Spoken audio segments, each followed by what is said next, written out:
One time solution, right কিনা? আমি অসুস্থ হয়ে গেছি, আমাকে ট্রিটমেন্ট করেছে, আমি ভালো হয়ে গেছি। আচ্ছা, এই ভালোটা কি লং টাইম থাকে নাকি আবার দেখা দেয়? কারণ সাইড এফেক্ট আছে প্রোডাক্টগুলো, আপনার যে ট্রিটমেন্টটা করে সেখানে যে মেডিসিনগুলো দেয় সেগুলো আমার সাইড এফেক্ট আছে, রাইট কিনা? আবার কিছুদিন পরে আমার দেখা দেয়। ডায়াবেটিস রোগীরা আছে, ডাক্তাররা বলে ডায়াবেটিস ওষুধ সারা জীবন খেতেই হবে, রাইট কিনা? তার মানে সলিউশন কি? ওয়ান টাইম সলিউশন, বারবার আপনাকে হসপিটালে যেতে হবে। আর ডিএক্সএন এর যে হসপিটাল, এই হসপিটাল থেকে যখন প্রোডাক্ট খাবেন আপনি কি বারবার যেতে হবে হসপিটালে? তাহলে কোন হসপিটাল থেকে ট্রিটমেন্ট নেবেন, এখান থেকে নাকি এখান থেকে? ডিএক্সএন হসপিটাল থেকে আমরা প্রোডাক্ট পারচেজ করব, রাইট কিনা? ট্রিটমেন্ট করব কোথা থেকে? ডিএক্সএন হসপিটাল থেকে, রাইট কিনা? ডিএক্সএন হসপিটাল সলিউশনটা কি? এই প্রোডাক্টগুলো নিয়মিত খাবেন, নিত্য প্রয়োজনীয় প্রোডাক্টগুলো খাবেন, আপনার অর্গান ভালো থাকবে, আপনার কিন্তু কি আপনি হেলদি থাকবেন। তাহলে আমাদের কোথায় ট্রিটমেন্ট নেওয়া দরকার? ডিএক্সএন থেকে, রাইট কিনা? তাহলে ডিএক্সএন একটা কি হসপিটাল, ডিএক্সএন কি হসপিটাল। আমরা এই হসপিটাল থেকে আমরা ট্রিটমেন্ট নেব। ডিএক্সএন হচ্ছে একটা গার্ডিয়ান। ডিএক্সএন কি গার্ডিয়ান। দেখেন আমাদের বাবা মা আছে, বাবা মা কিন্তু আমাদেরকে মৃত্যুর আগ পর্যন্ত সাপোর্ট করে, রাইট কিনা? অনেক সময় আমরা সন্তানরাও কিন্তু কি বাবা মাকে দেখি না, কিন্তু বাবা মা কিন্তু মৃত্যুর আগ পর্যন্ত তার সন্তানকে ভালোবাসে, রাইট কিনা? এখন দেখেন ওনারা আমাদেরকে কতক্ষণ মধ্যে সাপোর্ট করে, মৃত্যুর আগ পর্যন্ত সাপোর্ট করে, রাইট? মারা গেলে কি আর সাপোর্ট করতে পারে? সম্ভব না। কিন্তু ডিএক্সএন আপনি দেখেন মারা গিয়েছেন, আপনার সাপোর্ট কি বন্ধ হবে?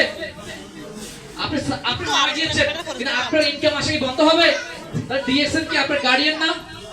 এটা হচ্ছে বেস্ট গার্ডিয়ান, রাইট কিনা? এটা আরো বেশি গার্ডিয়ান, কারণ সে মৃত্যুর পরেও আমাকে সাপোর্ট করে, রাইট কিনা? আমার বাবা মা আমাকে তার মৃত্যুর আগ পর্যন্ত সাপোর্ট করে, অলওয়েজ রেসপেক্ট, রাইট কিনা? কিন্তু ডিএক্সএন আমাকে মৃত্যুর পরেও সাপোর্ট করে, তাহলে এটা কিন্তু কি আরো সুপার গার্ডিয়ান, রাইট কিনা? সো এটাকে সম্মান করা দরকার, রাইট কিনা? এটাকে রেসপেক্ট করা দরকার। ডিএক্সএন যে রুলস আছে, যে রুলস আছে সেই রুলসটাকে সম্মান করা দরকার, সেই সিস্টেমকে ফলো করে আপনি চমৎকার একটা ক্যারিয়ার তৈরি করা দরকার। ডিএক্সএন হচ্ছে আপনার সন্তান। ডিএক্সএন কি আপনার সন্তান। দেখেন আমরা আমাদের সন্তানকে যখন বড় করি, মিনিমাম বড় করতে কত বছর লাগে? 15 থেকে 20 বছর, রাইট কিনা? 15 থেকে 20 বছর যখন আপনি তাকে ভরণ পোষণ দিয়ে বড় করবেন, এই সন্তান আপনাকে শেষ বয়সে খাবার দিতেও পারে, নাও দিতে পারে, রাইট কিনা? আপনাকে বৃদ্ধাশ্রমে রেখে আসবে, রাইট কিনা? বাংলাদেশে বৃদ্ধাশ্রমের সংখ্যা বাড়তেছে না কমতেছে? এটা কাদের জন্য? আমার আপনার জন্য, রাইট কিনা? কাদের জন্য? আমার আপনার জন্য। তাহলে আমি আর আপনি শিক্ষিত নাকি? আমি আর আপনি শিক্ষিত না? আমরা এই শিক্ষিত মানুষরা বৃদ্ধাশ্রমে আমাদের বাবা মাকে দিয়ে আসি, রাইট কিনা? অথচ আমাদের বাবা মা আমাদেরকে বড় করেছে, 25 বছর পর্যন্ত না খেয়ে আমাদেরকে বড় করেছে। এই সন্তান আমাদেরকে বৃদ্ধাশ্রমে রেখে আসবে, রাইট কিনা? খেয়াল করে দেখেন ডিএক্সএন কি বলছে, আপনি 0 থেকে 1 মান্থ থেকে আপনাকে ইনকাম দিবে। এই সন্তান 15 থেকে 25 বছর তাকে ভরণ পোষণ দেওয়ার পরে সে ইনকাম দিতেও পারে, নাও দিতে পারে, রাইট কিনা? আর ডিএক্সএন আপনাকে প্রথম মাস থেকে ইনকাম দিবে। তাহলে কোন সন্তানটা বেশ, এটা নাকি এটা? আপনার সন্তান থেকে ডিএক্সএন সন্তান বেশ, রাইট কিনা? কারণ সে প্রথম মাস থেকে আপনাকে প্রফিট দিবে, ইনকাম দিবে, রাইট কিনা? 1300 পয়েন্ট করেন আপনি বোনাস পাবেন, রাইট? তাহলে এই সন্তানকে যত্ন করার দরকার আছে।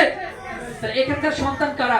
আপনার অ্যাসোসিয়েট, তারা হচ্ছে আপনার সন্তানের মতো। তাদের যত্ন নেন, তাদের খোঁজ খবর নেন, তাদেরকে ফলো আপ করেন, তাদেরকে গাইডলাইন দেন, তাদেরকে ইনসেন্টিভ দেন, তাদেরকে অফার দেন, তাদেরকে মোটিভেট করেন, তাদের লিডার হিসেবে তৈরি করেন। তাহলে এরা আপনাকে কিন্তু কি ব্যাক করবে, আপনাকে ইনকাম দিবে সারা জীবন, লং টাইম। আপনি যখন বৃদ্ধ বয়স হয়ে গিয়েছে, যখন আপনার ইনকাম থাকবে, তখন আপনার ছেলেগুলো কি বলবো, বাবা কি খাবেন, চা খাবেন না কফি খাবেন, রাইট কিনা? এটাকে মিথ্যা? যখন টাকা আসবে তখন কি বলবে, ছেলের বউ কি বলবে, বাবা কি খাবেন, রাইট কিনা? আপনার মেয়ে রাইট কিনা? বাবা তো শরীর ভালো আছে, রাইট কিনা? আমার মনে হয় আপনারা আমার কথা বুঝতেছেন না, কথা কি রাইট কিনা? সো তাহলে এটা কি যত্ন করা দরকার আছে। তাহলে আপনার যে ছোট্ট একটা টিম আছে, এই টিমকে একটু যত্ন করেন, একটু যত্ন করেন। এখানকার পাওয়ার হচ্ছে টিম। এই টিম আছে মানে শক্তি আছে, এই টিম আছে মানে শক্তি আছে। আজকে আমাদের অনেক লিডার মারা গিয়েছে, যেমন আমাদের মামুনুল সৈকত ভাই আপলাইন মারা গিয়েছে, এনকে শাহাদাত ভাই দুবাইতে, আজকে উনি কি মারা গিয়েছে? ওনারা কাজ করছে ওনাদের